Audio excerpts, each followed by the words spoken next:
आज के इस वीडियो को शुरू करने से पहले डिस्क्लेमर ये है कि आज के इस वीडियो को जज्बात से नहीं, अपने प्यार से नहीं, बल्कि अपने दिमाग से, अपनी सत्यता से, अपनी सच्ची निष्ठा से देखना, क्योंकि हम जिसको सही समझते हैं वो हर बार सही नहीं निकल सकता। हम जिससे प्यार करते हैं वो हर बार प्यार के काबिल नहीं निकल सकता। कुछ समय ऐसा आता है कि हम जैसा जिसको सोचते हैं वो उससे बिल्कुल ही विपरीत निकल जाता है। तो चलिए शुरू करते हैं आज का ये वीडियो। आज का ये वीडियो है नागालैंड का, और नागालैंड में भी एक क्षेत्र आता है ओटिंग नाम का क्षेत्र, उस ओटिंग नाम के क्षेत्र का। तो चलिए शुरू करते हैं। उस ओटिंग नाम के क्षेत्र में क्या हुआ था, कब हुआ था, क्या ये पूरा माजना है, तो चलिए शुरू करते हैं। तो ये बात है 4 दिसंबर 2021 की शाम लगभग 4 से 5 बजे की, जब आईएसटी पर 21 पैरा स्पेशल फोर्सेज की एक यूनिट ने एक खुले बेड वाले पिकअप ट्रक पर घात लगाकर हमला किया। जो पिकअप ट्रक ओटिंग गांव के नागरिकों को ले जा रहा था, जो तिरू गांव में एक कोयला खदान से लौट रहे थे। उन नागरिकों के उस ट्रक के ऊपर गोलीबारी की जाती है। किसके द्वारा? 21 पैरा स्पेशल फोर्सेज की उस टुकड़ी के द्वारा, और उस गोलीबारी के अंदर 6 लोग मारे जाते हैं और 2 लोग गंभीर रूप से घायल हो जाते हैं। और जब ये कांड हो जाता है ना, उस कांड के बाद जो 21 पैरा स्पेशल फोर्सेज की जो यूनिट होती है वो खुद को डिफेंड करने के लिए, वो खुद को बचाने के लिए ये दावा करती है कि हमारे खुफिया सूत्रों से ये हमको पता चला था कि वो जो ट्रक था उस ट्रक के अंदर नागा विद्रोही लोग बैठे हुए थे, यानी विद्रोह करने वाले लोग उस ट्रक के अंदर जा रहे थे। इसीलिए हमने उस ट्रक को रोकने की कोशिश की, लेकिन वो ट्रक नहीं रुका, तो हमें मजबूरी में गोलीबारी करनी पड़ी। क्या ये सही था? ये सही हो भी सकता था, लेकिन जो 2 लोग घायल हुए थे उन 2 लोगों ने नागालैंड की जो पुलिस थी उस पुलिस को ये बयान दिया था कि हमको किसी ने रोकने की कोशिश नहीं की, हमारे ट्रक को किसी ने रोकने की कोशिश नहीं की, बल्कि हम पर सीधा ही हमला किया गया। हमको समझ में नहीं आया और हम घायल हो गए और कुछ लोग मारे गए। तो उन 2 लोगों के अनुसार जो 21 पैरा स्पेशल जो फोर्सेज की जो टुकड़ी थी वो झूठ बोल रही थी, साफ साफ झूठ बोल रही थी। लेकिन अभी इसके अंदर आगे क्या होता है, क्या होता है, तो जैसे ही गोलीबारी होती है ना, तो जो आसपास के जो नागरिक थे, आसपास के जो लोग थे, वो वहां पर जमा हो जाते हैं। और जैसे ही वहां पर आसपास के लोग जमा होते हैं ना, वैसे ही जो 21 पैरा स्पेशल फोर्सेज की जो एक टुकड़ी थी, वो टुकड़ी पता है क्या करती है? वो जो घायल लोग थे, जिन लोगों को उन्होंने खुद घायल किया था, अब वो उन लोगों को देखभाल कर रहे हैं। उन लोगों की सेफ्टी के लिए वो अपने टेंट के अंदर, वो अपने स्थान के अंदर उनको ले जा रहे हैं, केवल दिखावा कर रहे हैं। वो उनको अपने टेंट के अंदर ले जाकर उनकी जो यूनिफॉर्म थी, उनके जो कपड़े थे, जो उन्होंने कपड़े पहन रखे थे, वो कपड़े बदलते हैं। पता है किसके लिए? वो वहां पर ये दिखाना चाहते थे कि मुठभेड़ के अंदर ये लोग घायल हो गए, ना कि हमने इन लोगों के ऊपर हमला किया था। हमने इन लोगों के ऊपर हमला नहीं किया था, बल्कि मुठभेड़ हुई थी और मुठभेड़ के अंदर ये लोग घायल हो गए। लेकिन क्या इनकी ये जो चादर थी, जो झूठ की चादर थी, वो क्या चढ़ गई थी सच्चाई के ऊपर? देखते हैं आगे। तो आगे ये होता है कि जो गांव वाले वहां पर जो जमा हुए थे ना, वो गांव वाले लोग सेना की इस बात को, और वहां पर जो ये देख रहे थे कि सेना उनकी मदद कर रही है, वो उनको हजम नहीं होता है। पता है क्यों? क्योंकि सेना के अलावा वहां पर किसी के पास हथियार थे ही नहीं। वहां पर ना तो कोई आतंकवादी था, ना ही कोई बाह्य आक्रमणकारी था जिन्होंने उनके ऊपर हमला किया है। तो वहां पर एकमात्र सेना ही थी जिनके पास हथियार थे। तो वो जो ग्रामीण लोग हैं वो सेना से उलझ जाते हैं, और उस झड़प के अंदर जो ग्रामीण लोग हैं ना, वो जो सेना के जो वहां पर वाहन थे, जो वहां पर जो ट्रक थे, उन ट्रकों के टायर पंचर कर देते हैं, 3 ट्रकों को जला देते हैं, नष्टो नाबूद कर देते हैं। और इसी जो ये झड़प हो रही थी, इसी झड़प के अंदर 7 लोग मारे जाते हैं और 20 लोग घायल हो जाते हैं। और ये जो गांव वालों और 21 स्पेशल पैरा फोर्सेज के मध्य जो ये झड़प हुई थी, उस झड़प का फायदा वो पैरा फोर्स उठाती है। पता वो क्या कहती है? वो पैरा फोर्स कहती है कि हम पे हथियारबंद लोगों ने हमला किया और उस हमले के अंदर हमारा एक सैनिक मारा गया, हाँ, उनका एक सैनिक भी मारा गया था। जब उन नागरिकों ने झड़प की थी सेना के ऊपर, तब उनका एक सैनिक मारा गया था। तो उन्होंने अपने डिफेंड के लिए इसको आजमाया। उन्होंने कहा कि हम पे पहले हमला किया गया और हमारे एक सैनिक को मार दिया गया, तो हमने मजबूरी में गोलीबारी शुरू कर दी। पहले कुछ और कहा उन गांव वालों को, और अब सरकार के आगे कुछ और कह रहे हैं, अपने आप को डिफेंड करने के लिए, अपने आप को सही साबित करने के लिए। लेकिन अभी आगे क्या होता है? क्या होता है अभी आगे एक मुख्य चीज होती है। अभी आगे एक ऐसा शख्स अपनी एक जानकारी देता है जिससे ये पूरी फोर्स की जो ये बात थी, जो ये मन गढ़ंत कहानी थी, वो झूठी साबित हो जाती है। पता है वो कौन शख्स था?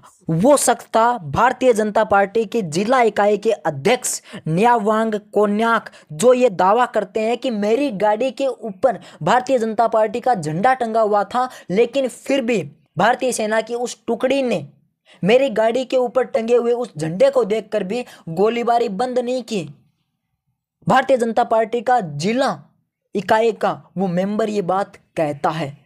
तो यहां पर फिर से 21 पैरा स्पेशल फोर्स की वो टुकड़ी गलत साबित होती है। लेकिन अब यहां पर आगे क्या किया जाता है? आगे उसके अगले दिन नागालैंड सरकार सार्वजनिक सभा और आवाजाही को प्रतिबंधित करने के लिए मोन जिले में धारा 144 लागू कर देती है। मोबाइल, इंटरनेट और बल्क एसएमएस सेवाओं को अनिश्चित काल के लिए निलंबित कर देती है। इसके बावजूद भी सार्वजनिक विरोध प्रदर्शन आयोजित किए जाते हैं। सैकड़ों लोग मोन टाउन में असम राइफल्स के एक स्थानीय शिविर में घुस जाते हैं, और जैसे ही वो घुसते हैं ना, तो वहां पर उन नागरिकों में से एक नागरिक फिर से मारा जाता है। असम राइफल्स के टेंट के अंदर एक नागरिक फिर से मारा जाता है। और वहां पर उस समय जब ये कांड हुआ था, उन्हीं दिनों में एक कार्यक्रम होता है, हॉर्नबिल महोत्सव के नाम से एक कार्यक्रम होता है। तो वो कार्यक्रम जब हो रहा था, तो जो पूर्वी नागालैंड पीपुल्स संगठन है, जिसके अंदर 6 जनजातियां आती है, उन 6 जनजातियों ने, उस संगठन ने अपना नाम उस हॉर्नबिल्स महोत्सव से वापस ले लिया। और जो भी बाकी नागा लोग थे, उन्होंने भी अपना नाम वापस ले लिया।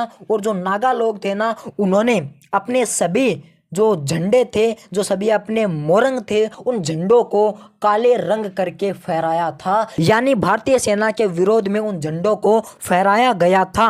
और उसी दिन जब यह कार्यक्रम था 5 दिसंबर को, उसी दिन उस कार्यक्रम के अंदर 2 मिनट का मौन भी रखा जाता है। और उसी 5 दिसंबर की शाम को कोहिमा के लोगों ने नागरिकों की मौत पर शोक व्यक्त करने के लिए 30 मिनट के लिए बिजली गुल कर दी थी। उसी दिन कोहिमा, दीमापुर और अन्य शहरों में मोमबत्ती मार्च का आयोजन किया गया था। 7 दिसंबर को नागालैंड सरकार ने घोषणा की कि वह हॉर्नबिल महोत्सव में सभी गतिविधियों को निलंबित कर देगी। यानी जो नागा लोग थे, जो नागालैंड के जो नागरिक थे, उन्होंने अपनी पावर का यूज करके उन्होंने भारतीय सेना के खिलाफ अपना मोर्चा निकाल के जो हॉर्नबिल महोत्सव था उसको भी बंद करवा दिया, उसको भी निलंबित करवा दिया। क्योंकि उन नागरिकों के अंदर बहुत आक्रोश भरा पड़ा था पहले से ही भारतीय सैनिकों के खिलाफ। जैसे 1994 के अंदर, 1995 के अंदर भी ऐसा ही नरसंहार देखा गया था नागालैंड के अंदर। तो अभी ये लगभग तीसरी या चौथी बार था 2021 के अंदर नरसंहार। अभी आगे देखिए, अभी आगे राजनीतिक खेल खेला जाता है। तो क्या खेल खेला जाता है? तो खेल ये खेला जाता है कि भारत के गृह मंत्री अमित शाह ने संसद के समक्ष हत्याओं पर खेद व्यक्त किया जो सत्र में थी, और एक विशेष जांच दल को 1 महीने के भीतर जांच पूरी करने का काम सौंपा गया। हालांकि उन्होंने भारतीय सेना की कहानी को पूरी तरह से दोहराया। विपक्ष ने विरोध में वॉकआउट किया और बाद में सरकार द्वारा राजनीतिक लोगों को क्षेत्र में पहुंचने से रोकने की निंदा की। यहाँ तक कि राज्य भाजपा इकाई के सदस्य और उसके राजनीतिक सहयोगी भी शाह के कथन को खारिज करते हैं। पार्टी अध्यक्ष तेमजेन इमरा आलोंग ने इस घटना को नरसंहार के साथ साथ संक्षिप्त निष्पादन माना। स्थानीय ग्राम परिषद ने तब से भारतीय सेना के गांव में प्रवेश पर अनौपचारिक प्रतिबंध लगा दिया है।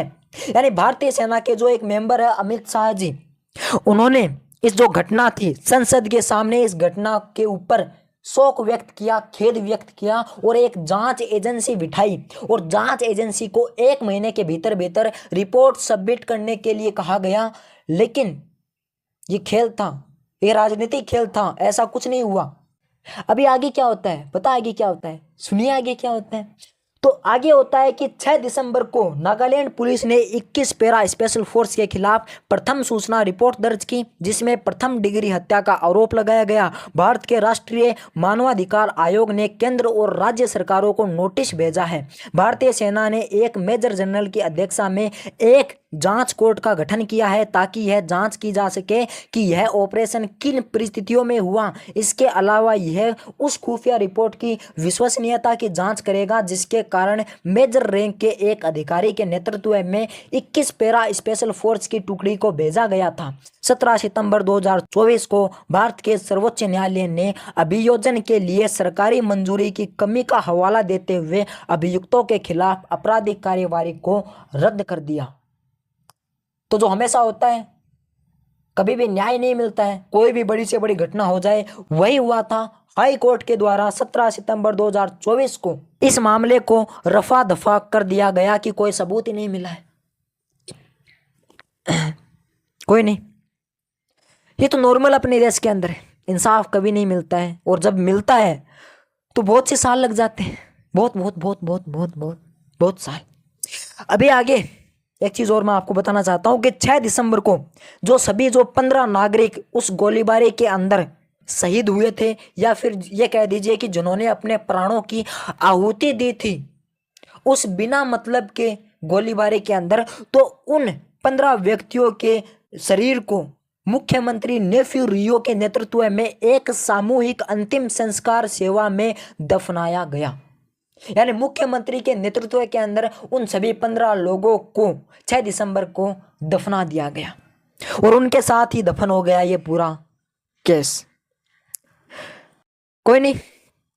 और अभी कुछ लोग आएंगे कमेंट में लिखेंगे कि तुमको क्या पता, तुम क्या मौजूद थे, तुम तो अभी, तुम्हारी अभी इतनी एज नहीं हुई है कि तुम इस बारे में बातचीत कर सको, तुम तो ऐसे ही बोल रहे हो, तुमको कोई जानकारी नहीं है, तुम अपनी इंडियन आर्मी को नीचा दिखा रहे हो। यार मैं अपनी इंडियन आर्मी को नीचा क्यों दिखाऊंगा? सारी इंडियन आर्मी ऐसी थोड़ी ना है। कुछ कुछ फोर्सेज जिनके द्वारा ये कांड किया गया है, उन फोर्सेज के बारे में मैंने बताया है। मैंने क्या सभी इंडियन आर्मी को घसीटा है? क्या नहीं घसीटा है। और जो ये लिखा गया है मैंने आपको लाइन बाय लाइन पढ़कर सुनाया है, रीड करके सुनाया है। अभी भी यदि आपको शक है तो आप सत्य स्वीकारने के लायक नहीं है। आपके अंदर इतनी कैपेसिटी है ही नहीं कि आप सत्य को स्वीकार कर सके। तो सत्य को स्वीकार करना सीखिए। इतने भी किसी के प्यार में अंधे मत बनिए कि वो चाहे कुछ भी कर दे, कितना भी गलत काम कर दे, आप उसको सही माने। नहीं, हमेशा हर कोई सही नहीं होता है। हमेशा मैं भी सही नहीं हो सकता और आप भी सही नहीं हो सकते, और इतिहास किसी के नकारने से बदल नहीं सकता है, ना ही मेरे झूठ बोलने से इतिहास बदल जाएगा। मैं ये कह दूंगा कि नहीं नहीं नहीं, भारतीय सेना की कोई गलती ही नहीं, गलती उन नागरिकों की है, तो ये सच नहीं बदलेगा, नहीं बदलेगा। तो चलिए आज की इस वीडियो के लिए बस इतना ही। मिलेंगे अगले वीडियो के अंदर नए किसी इंसिडेंट के साथ, नए किसी जस्टिस के लिए। तब तक के लिए जय श्री कृष्णा, जय हिंद, वंदे मातरम।